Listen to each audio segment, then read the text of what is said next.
Good morning, everybody. I'm Larry Weishuhn. If you enjoy real-world hunting and fishing talk, you're really going to enjoy listening to my good friend, Luke Clayton, and his guest for the next hour. This is David Fox, and welcome to Outdoors with Luke Clayton and Friends.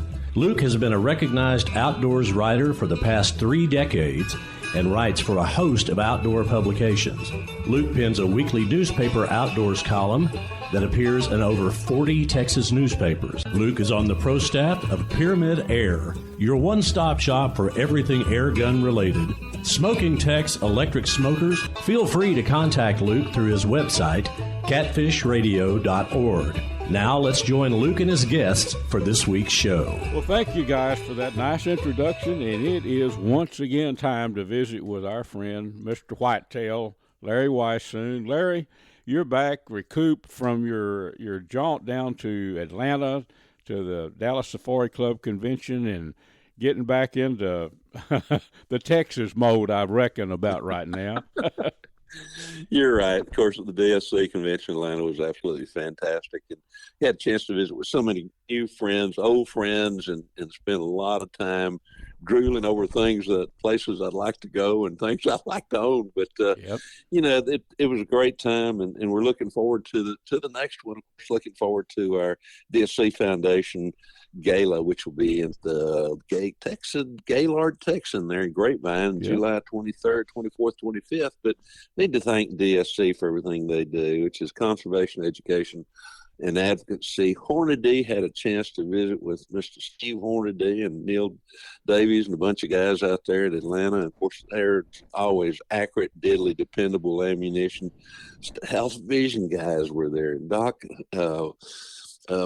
Abe was there and Joe was there, and had a chance to visit with them. And of course, they make some of the finest hunting optics available out there. Actually the first time anybody ever started with the brain, went to the eye, and then went to build the scope from there instead of the other way around. And had a chance to visit with the guys from Taurus about the Raging Hunter handguns and the Rossi lever actions that I shoot. So had a great time with all that. Now I'm getting ready. You know, we here in Texas, our managed land deer permit runs out at the end of February, which means we can still hunt whitetail deer on those places where the permit's available. And we've got a few more animals that we're kind of looking for at the last little bit there on the Cotton Ranch. So probably this coming week, I'll spend as much time as I can there. And then we're looking at doing a controlled burn there as well, too. So, you know, lots of things going on, and gosh, can't wait to get back up there. You bet. Yeah, so the end, just a little bit more time in February here for the managed land hunts. It still goes through the end of February. These are not the general season, of course, folks. You know, it's ranches that's permitted. So many bucks come off and so many does, but it's hard to believe, but still another few days of deer hunting to people. Thank goodness. Yeah, they can get if they have some bucks that need to be removed, you know, or surplus deer to fill all the tags that you know, they were allocated. So yeah, that's going on. I had a fun time, Larry, up in my old stomping grounds up in Red River County. Oh yeah, I went back up there. There's actually about, as the crow flies, probably 10 miles from the little farm where I grew up. Mr. Bart Price has a ranch, Friendswood Ranch. You can go online and check it out, friendswoodranch.com. But it's a high fenced operation, several hundred acres. And if you know about Red River County, there's some woods up there, folks. Yes, but sir. It's fenced woods, and Mr. Price there has in years past has introduced some big genetics to improve the body size and the antlers on the deer. And of course, there's a bunch of native deer, but they've bred in with the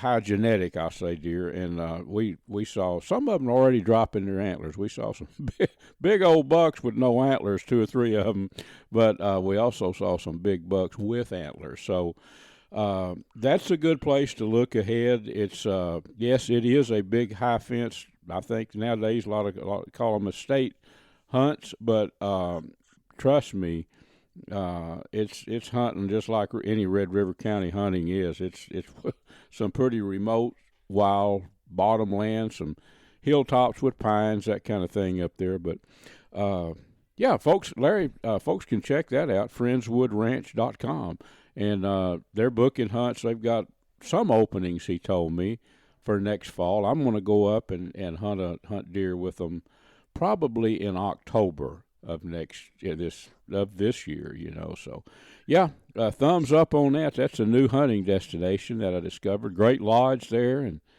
just a lot of good deer. They have hog hunts, and usually the hog hunts are in conjunction with the deer hunts, But much more on that later. I've got a newspaper article coming out on that, and I'll try to include a lot of details there, Larry. But so, yeah, you're going to be at work doing the biology stuff, though, like you're talking about. Control burn over at the Cotton Ranch, which is in Kaufman County, and it's time to do that kind of stuff. And the antlers are going to be falling. A bunch of them already have. Bucks have dropped their antlers. It's time to start thinking about they're going to need a bunch of protein, aren't they, Larry? Yeah, they're going to need some real good diets. I mean, years ago we did a lot of work with ADM, which owns Mormon Mineral. Some people may remember that I was part owner of the Los Caladoras Deer Contest and hunting headquarters, and we did a lot of research. And what we found is that energy is every bit as important as what protein and then the trace minerals. But you're right. There's something to be said about if you want to have a healthy deer herd, you got to have them on a good nutritional level, and there are a lot of ways to do that. Whether it includes controlled burns, whether it includes, putting out some supplementation, with cottonseed or like the Sweet Licks tubs that are available for deer, and all those kind of things. We're with the rains that we had, and the snow that we had a lot of places. I know this goes, not just out in Texas, but for the most part, the deer came through the wintertime in pretty good shape, and that always helps. So trying to get a little bit of more grocers into them right now as these bucks have lost antlers, they'll start growing immediately. The does are trying to produce fetuses right now. So this is really an important time as far as nutrition is concerned. And, with the controlled burns, essentially what you're doing is you're a lot of times reducing the height of vegetation down to where a deer can eat it. And that fire also encourages the growth or the germination of a lot of different things. So that's one way to do it from a natural perspective as well, too. So anything that we can do to improve the habitat as far as deer are concerned, if you do that, a good, healthy deer, it's going to be a lot more better for you to eat and more tastier and at the same time grow bigger antlers. So but anything we do right now to try to improve the nutrition for whitetail deer, and that even includes spring food plots, everything benefits. The songbirds, the squirrels, the rabbits, whatever is out there. When there's a more diversified habitat in terms of vegetation and it's at a level and in a fairly fresh growth, man, I'll tell you what, everything out there, including butterflies, benefit. I know that's right, Larry. And you'd mentioned the controlled burns. I've kind of an amateur student of the Plains Indians. I read everything I can about the Indians. Oh, yeah. And I learned a long time ago. We just some people think of the the Indians, Native Americans, if you will. They just found buffalo and shot them, to eat, which is good. That's how they made their living. But It was a bigger picture than that. They actually, I'm sure you know this, but they actually did control burns back in the day. They burned off the prairies, so the grass had come back green, thousands of acres, and they knew back in the day that what you just said. It kind of rejuvenates the land, and it actually, some seeds that are dormant, it perks them up, and then but that's the buff. It was a win-win situation with the buffalo because their hooves were designed like little, if you will, disc or plows. They would turn the ground up, and then so the Native Americans It was a way more more involved than just going out with a spear or a bow and killing a buffalo to eat. Pretty interesting though. The control burns, controlled, I guess, is the key. Controlled burns. By the house here, there's about 2,000 acres of wetlands, and every year they'll burn off hundreds of acres of just the old standing vegetation. So the new stuff will come up. But you do have to know what you're doing to do the controlled burns, don't you? Absolutely. Anybody that's interested, I'd suggest start with they get with their local fire department and do that. And you're right. The whole thing comes down to control burns these days because of human habitations and all those kind of things. Years ago, when the Indians would light a fire, they didn't have to worry about it a whole lot. They just catch the wind going away from wherever they were staying and light a fire and just let it burn out. Mm-hmm. And that really, really helped. Like you said, in a lot of areas we had, people don't realize it, but elk were down a lot farther south and in the east than people gave credit. And they were an open plains country animal to start with. And so, the elk benefited. What deer were there? What birds were there? So all those things really benefited from those fires that those Indians started many, many, many years ago. You bet. Larry, I'm told we are already about out of time for our segment, but I want to throw one more. I want to give you an invite. Folks, we hunt in Kaufman County together, Larry and I, at the Cottons. Well, you hear us talking about it a lot. Mr. Edgar Cotton and David, his son, they have a good place out there, and that's kind of our local headquarters. Larry, when you're going out, if you come through Dallas on Highway 175, right, that takes you to Kaufman and Athens and on through East Texas. If you're coming out 175, you've seen the Cotton Gin. It's right there in Crandall. Oh, it's right on the right. I'm going to invite you. You and I are going to meet there the next time you're probably a couple of weeks. The Cotton Gin restaurant is the old Cotton Gin, which is a famous place, burned, I don't know, 8 or 10 years ago.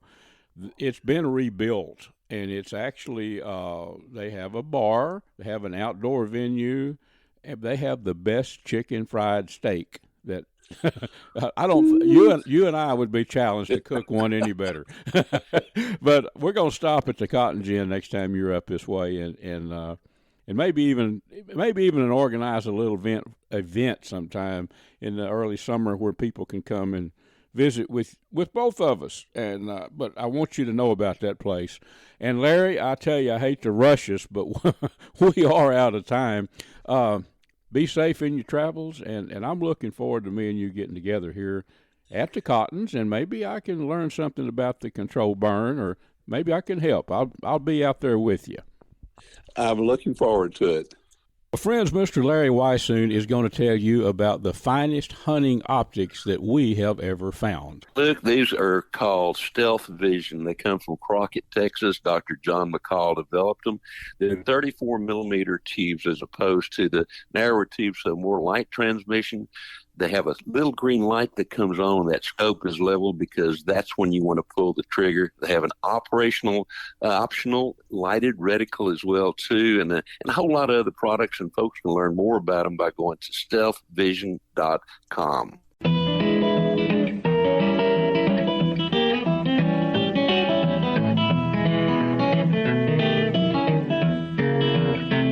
If you enjoy hunting, I want to hook you up with Ultramatic Feeders. You need to know about this company. The website is ultramaticfeeders.com. There are a one-shop stop for everything you need with hunting blinds. They have all kind of different brands of hunting blinds, game feeders, parts for feeders. Again, the website is ultramaticfeeders.com. And friends, I've been using Smoking Tex electric smokers for over 15 years, probably closer to 20 years. You can go online to smokingtex.com. They're not one of your throwaway electric smokers that you can find at some package stores. These things are made to last. I've got one that I've been using for, that length of time, probably 15 years. Check them out online, smokingtex.com. Well, friends, what do you say we go all the way up to Virginia? Now, if you're listening to a podcast after our awesome radio stations run it, you may be in Virginia listening. But Mr. Samuel Old is a good friend of mine. He has a farm up there. He's an astute manager of wildlife. He lives right there, and he was born and raised right there. Let's talk about, for one thing, let's talk about predator control. Samuel, thank you for being with us all the way up in Virginia, buddy. Well, thank you, Luke, for having me on, and I certainly do appreciate it. And any time, as you well know, I appreciate having you, and I enjoy hearing your day. It's not something that you do part time. You live right there, and you Yes, sir. manage deer and turkey, the eastern turkey. And I've seen many videos and pictures, and we're going to tell you how to connect with Mr. Samuel Old here a little bit, but he does a great job capturing all that stuff on video and putting it on Facebook. But we were talking a while back, just chatting there about the awesome number of eastern turkey that you've got. Well, not only old Luke and Samuel likes to eat turkey, but everything else does too in the woods. All raccoons. Yes, sir, they do. Of course, they would love to eat the big turkeys. I don't know how many grown turkeys a raccoon could actually catch, but they are death on the nest, aren't they? They certainly are, and Luke, I think I've told you in the last couple of weeks. I think for about 3 weeks now, we've had covered ground, ice and snow. And so, what does that mean? That means everything when it comes out, when it starts warming up, the raccoons are going to be extra hungry. Yeah. They kind of hibernate. Some Yep. of them do, and some of them don't in this kind of weather. It's been extra cold too. I know it was out there in Texas for a while. Yeah. So when they come out of that little hibernation nest, they're going to be extra hungry, and they're going to be looking for anything and everything that they can grab a hold of to eat. And the other thing we've got here right now too, like I'm looking out, and we've still got covered ground, snow with ice on top of it. But the other thing, it's been so cold this year. Usually this time of year, when it gets like if we get a little bit of snow or whatever, old raccoon he'll go up and down the creek bank on at the water's edge, and he'll hunt for crawfish, or little crustaceans down in the water. Well, this time, let me just tell you this: we've got it's frozen out of the bank. In other words, some of the places down here are completely frozen all the way across the creek. Mm-hmm. Okay, so that's pretty much nil for them right now. In some places they can do that, but right now they're, like I say, they're going to be extra hungry. Now, we're talking about turkeys. Yeah, they don't nest or set around here probably till about I think about the end of April, 1st of May, somewhere like that. Yeah. But at the same time, this with all this snow and ice, when they come out of that little nest that they've got, they're going to be extra hungry, and they're going to be poor. A lot of them are going to they will have lost quite a bit of weight. Well, that's sort of like a deer, in this kind of weather. If they come out of the winter in a poor shape, well, then they've got to pick up some weight quick. Right. When they come out and start eating. So they're going to be extra hungry. They're going to be on people's back porches eating cat food, dog food, or whatever they put out. And so with that being said, right now, there's no way that you can even trap right now, because your traps would freeze. They'd freeze up real quick. But my buddy Fred Kraft, he's the one that does the coon trapping for me, and he went and got himself married. But anyway, but he's still going to do some trapping for me, and we've been talking about we're going to put out some extra traps this year and try to get this thing caught up. He's had a few raccoons on his trail cameras the last couple of weeks, but just very few. You always have a traveler coming out that's so hungry he's going to come out no matter what. You bet. Samuel, of course, down in Texas, we don't have to. We had 2 or 3 days of ice here 3 weeks ago. It was really, really iced up on us. But raccoons in particular, I mean, the number of people, we just don't do a good job of thinning them out. I dare say most everybody from this area, from Texas, Oklahoma, Louisiana, wherever, has corn feeders, I've never seen so many coons in my life. I mean, they cover it up.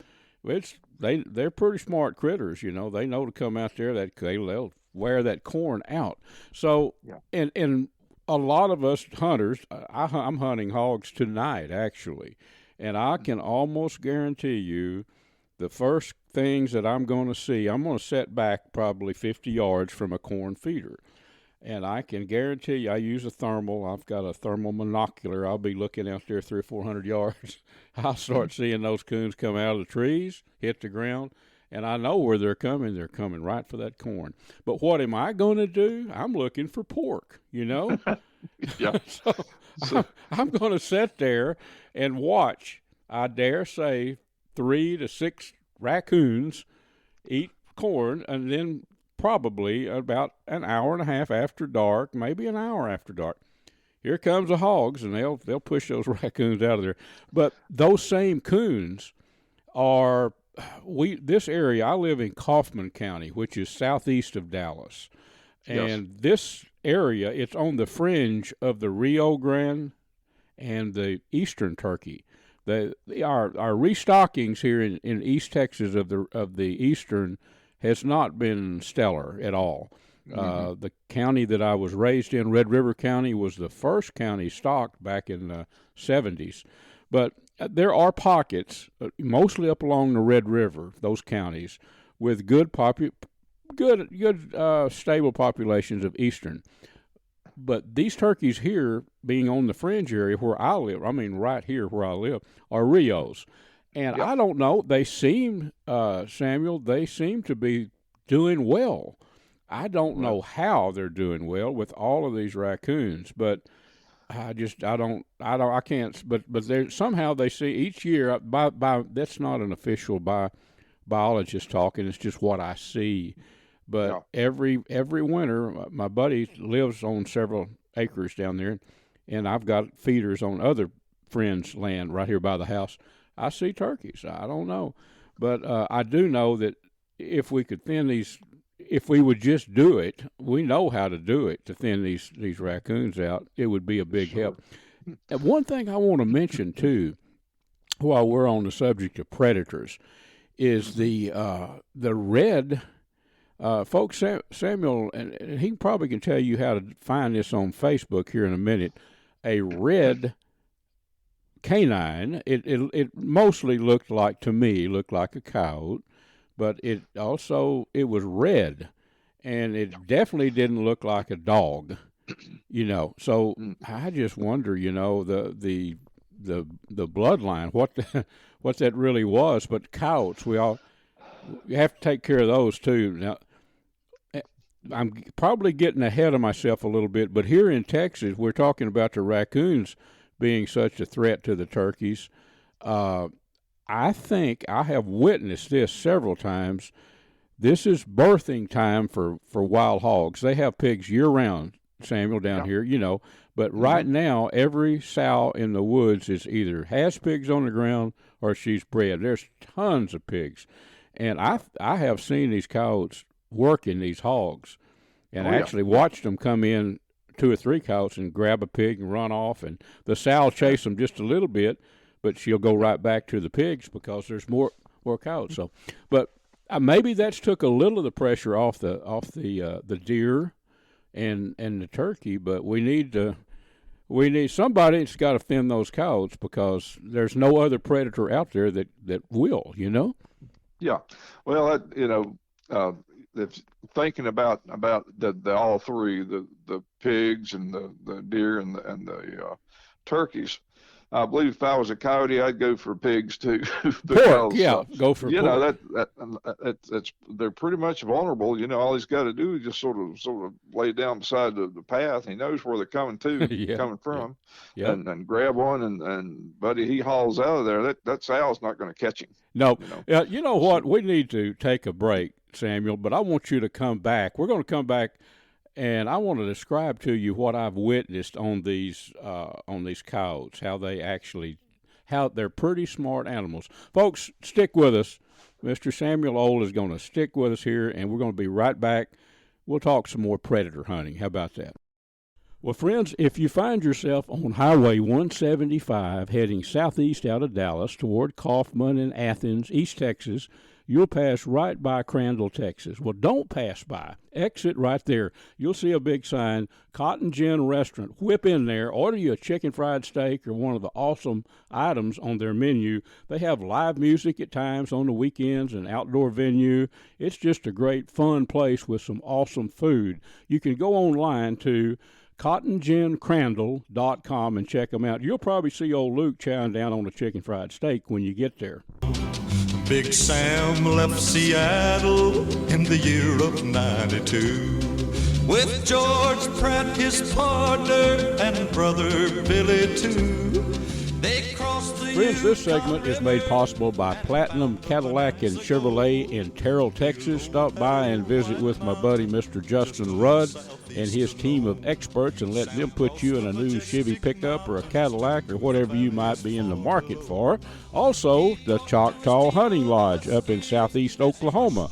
Check them out at ChoctawHuntingLodge.com.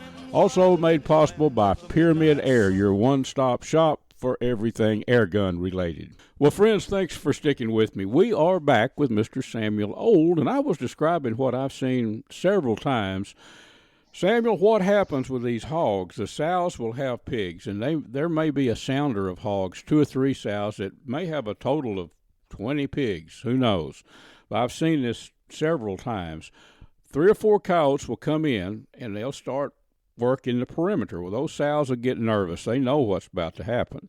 Well, one of them will run in and grab a pig and take off and grab it and run with it. We're talking about little pigs. Well, then they all get excited, those sows, and most of them will leave the pigs just for an instant, and then usually 1 or 2 coyotes will jump in and grab another one. But they don't stay gone. The sows come right back. But they have learned how to do this. Maybe it's instinct. I don't know. But they are definitely feeding. The coyotes down in this part of the world are definitely feeding on feral hogs a lot. Now, bobcats are another. They're lethal on grown turkeys or whatever, and also deer. Not just necessarily fawns either. So, bobcats are a factor too, right? Yes, sir. Exactly right. As a matter of fact, I've got here again, my buddy Fred, he sent me a couple of pictures off of his trail cameras the other day. And there was this turkey out in the snow in the middle of a field at 11:30 at night. And I thought, wow, that's a little bit weird. That's something's happening. Mm-hmm. Well, the next night, for 2 nights, in that same camera, right where that turkey had landed, there was a bobcat, and he was looking around and sniffing. They've got an excellent nose on them. Yeah. And so the story that told me was that old bobcat, right off to the left of where he's at, there's some pretty good sized pine trees, and of course that's a selective, perfect spot for turkeys. That's where they like to roost. Mm-hmm. Well, guarantee you he had been in that tree and run those turkeys out of it. The bobcat, as far as I'm concerned, is the magnum of the predator. In other words, he can do any and everything, and he will do any and everything. And you're talking about the coyotes; they create opportunity. Mm-hmm. Okay, that's what a predator does. If he doesn't have an opportunity, he's going to create one. If he can find the food to create it with. Right. you're not. They're very smart. All animals are smart, but you take predators like bobcats and coyotes and even raccoons. They're going to create opportunity, and that's just what we're saying about the raccoons and the turkeys. I've seen those things, in some of my still shots. I'd have to go back and find them, but I've seen them with turkeys in their mouth going across the snow. Oh yeah, they have to. If they don't catch a turkey or whatever, they don't survive the winter. Especially the winters up. Virginia's not known for. I mean, I've hunted a lot up in North Dakota and up on the border and over into Alberta a little bit, not much, but a couple of times. But yeah, I mean, it gets plenty cold in Virginia where you're at too. I mean, it stays cold, doesn't it? You better believe it. Tonight it's supposed to be down. I think the chill factor tonight is supposed to get down to -11 tonight, right where I'm at. Everybody down here in Texas are saying, "Woo, we're glad that's over." We hope it's over. It can come back down here. One other thing I would like to take advantage of, folks. Samuel, you've probably already ascertained he studies the wildlife and he grooms it. But you've also created the old home place where you grew up. You renovated that thing, and you're in the stage now. It is people can an Airbnb, right? So people can come in there. The creek runs right beside your cabin. They could come down just for a stay to get away. Exactly. But you're in the early stages of forming a hunting operation, and that's I know not a lot about this, folks, because I visit with Sam quite a bit. But at some point, you're going to be able to offer hunts for turkey in the spring. Yes, sir. And also for deer in the fall, not for a big commercial operation, but for a select few. And I tell you what, this is going to be it's going to be an opportunity that probably like none other that I'm aware of. I have a lot of friends that have hunting lodges, several good friends that have hunting lodges and ranches where they offer hunts and all that. But this was going to be kind of a different program. It's going to be a kind of an old-time hunt, but low pressure, but the opportunity to get a good buck or the turkey, I think. Yes, sir. I don't know if you could find a better place to hunt eastern turkey, Yep. Your buddy Wade Derby he's going to try to come in here this spring and sort of give me some tips on what I need to do. But the place that they can stay at is called Craig Creek Shady Rest. Is what it's called, and it's on Airbnb. Listed on Airbnb. It's listed on Vrbo. Yeah. And I'm in the early stages of it, and I'm also talking to the Virginia Game and Inland Fisheries about stocking some trout down here in the creek where people can come in and fish for the trout, and of course we've got muskies and eagles, so they're going to get their share. But it's a Craig Creek, or is the name Craig's Creek? Yes, is sir. It Craig? Craigs? Craig's. Well, now some people argue that. They say, well, nobody owns it. It's Craig Creek. Creek. It's called everything. Craig's Creek, Craig Creek. I always called it Craig's Creek ever since I was a little boy, because that's what I heard. I've seen the pictures. Beautiful creek, man. Well, that's going to be an opportunity. So I want people to connect with you on Facebook. And how do they do that? I'd like, All right, they can get on my site. They can send me a friend request to Craig's Creek Deer and Wildlife Management. Okay. Like I say, that's on Facebook, and I'm picking up people 4 and 5 sometimes a day now. Yeah. People are hearing you folks and hearing me with you guys, and they're really interested in it. Once in a while I have to sort of vet it and get rid of a couple, but but that's part of it. But anyway, that's where they can find me at Craig's Creek Deer and Wildlife Management. And fun, folks, it's fun too. You if you enjoy the outdoors, do that. And Samuel posts all kind of interesting things. Not only about the animal, but food plots, all kind of stuff. it'd be worth your time to go there. Samuel, And thanks. soon, Yeah, go right ahead, buddy. Yeah. and real soon, just as soon as this weather breaks too, I'll start working on food plots. So I'm going to have more videos of that, instructional videos, and people will really like that, I think. Oh, and it'd be beneficial to them. Samuel, thank sir. you very much, buddy, for being with us. And I, every time we talk, we bring up some topics that I think most people that hunt and fish think about or have to do, especially this predator control. So thanks for sharing some information, some knowledge with us, and we'll get you back before long. How about that? That's fine, and the pleasure's mine, Luke. Folks, I want to tell you about one of my long-term partners, and that is Pyramid Air. The website is pyramydair.com. They're a one-stop shop for everything airgun related. Big bores, little bores, PCP guns, springers, you name it. All different brands, some great airgun supplies, but also a whole lot more. Archery, ammo, optics, shooting and outdoor gear, action sports, all this stuff can be found right there and ordered through Pyramid Air. So remember, go online to pyramydair.com. The snowflakes fall as winter comes, and time just seems to fly. Friends, I've been shooting and hunting with CVA muzzleloaders a long time. They are, in my opinion, the best muzzleloaders on the market. But did you know CVA also makes a very fine line of centerfire rifles, built to last and super accurate? Been hunting with those for several years. Check them both out, the muzzleloaders and the centerfires, online at cva.com. Folks, I want to introduce you to some good friends of mine at Dash for Cash Pawn Shop in Seagoville, Texas, located at 133 Hall Street. The phone number is 972-287-3121.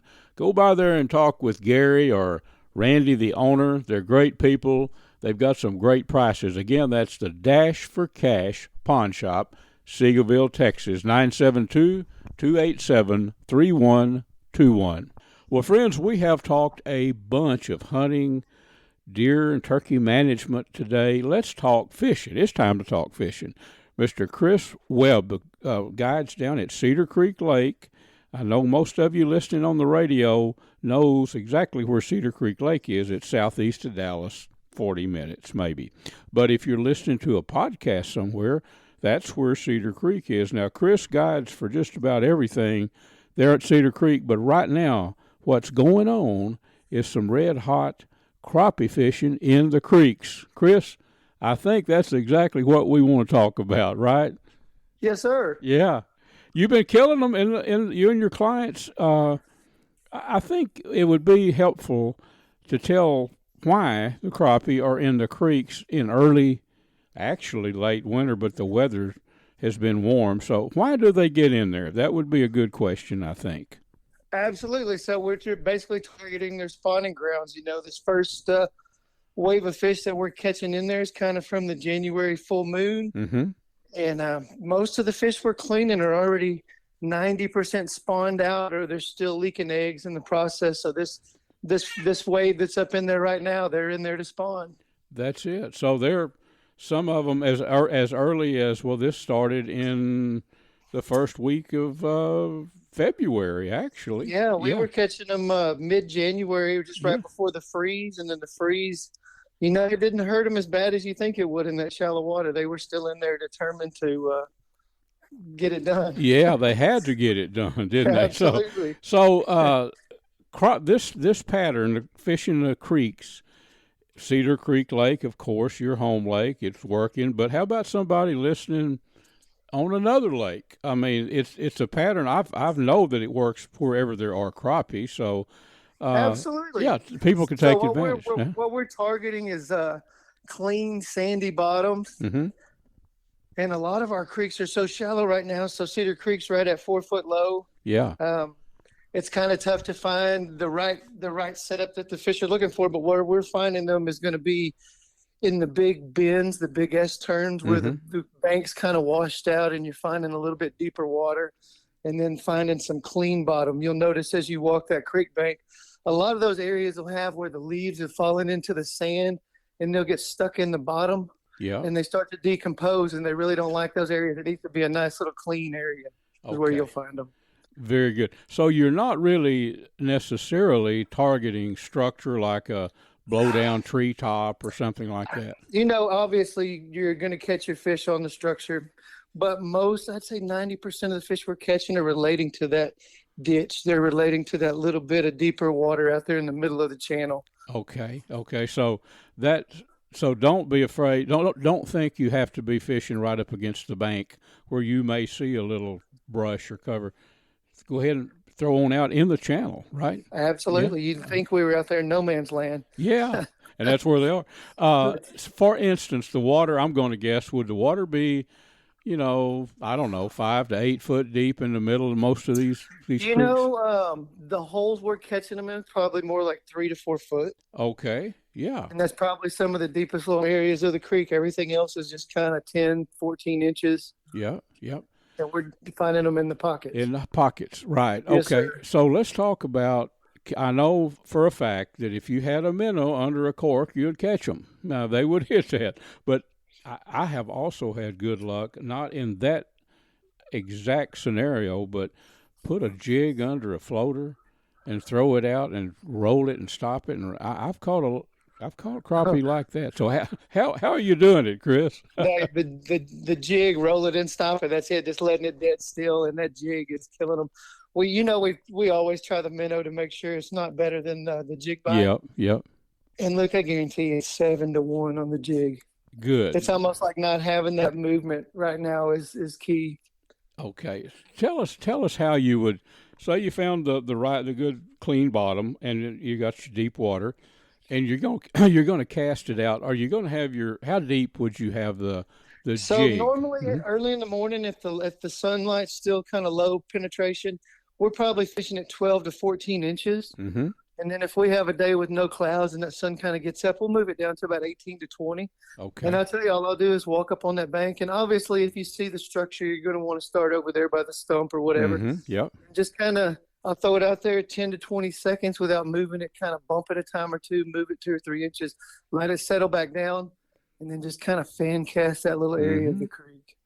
That's something I've done a bunch of for crappie, fishing off a little, if you can find a little area where you can jut out a little bit, to get you a good casting position. I've done that a lot. Now, as far as the jig, the color and the size, Chris? Yeah, we've actually upsized this time of year to a 3-inch, and we're using a redneck rubber. And it's going to be bone meal, I believe is what they call it. It's a white and chartreuse, and it's basically just a shad. Yeah. Looks like shad. Just like a soft plastic. Yes, sir. Shad, Absolutely. Huh? Yes, now, sir. do you just buy some jig heads and rig those on the jig head, or do they come that way? I tell you what, they sell them separate, but Redneck does have their own jig heads that are awesome. But you can rig them on any jig head you got. I got you.